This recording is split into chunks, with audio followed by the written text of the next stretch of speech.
Dans le coin gauche, l'enfant du pays, Amina Zidani. Dans le coin droit, la revenante Mélanie Floch. 2 chances de titre de championne de France pour Le Havre.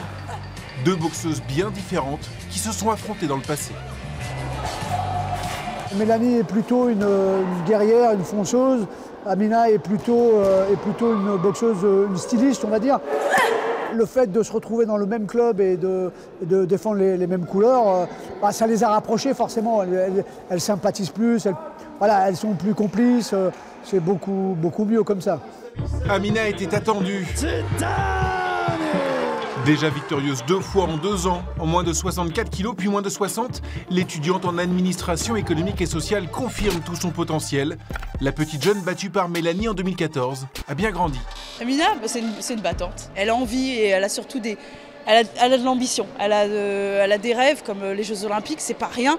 Et elle sait ce qu'elle veut. C'est surtout ça qui est important. Puis elle est surtout toujours motivée. Je la vois toujours avec autant de motivation, mais surtout beaucoup plus de détermination.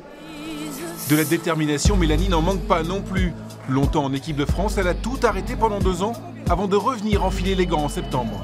Droite, uppercut gauche. Il lui a fallu reprendre le sens du ring, le coup d'œil.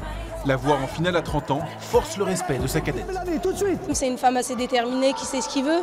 Elle jongle dans les 2 mondes, le monde du travail et dans le monde de la boxe.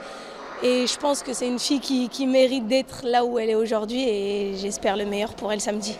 Tu veux le titre? C'est là qu'il faut que ce soit dur. Samedi soir à Saint-Quentin, dans le Nord, les filles de la Don't Panic Team peuvent donc remporter 2 ceintures de championne de France en moins de 60 et moins de 75 kilos. Ce serait une première pour le club havrais. Les mecs n'ont qu'à bien se tenir. C'est bon.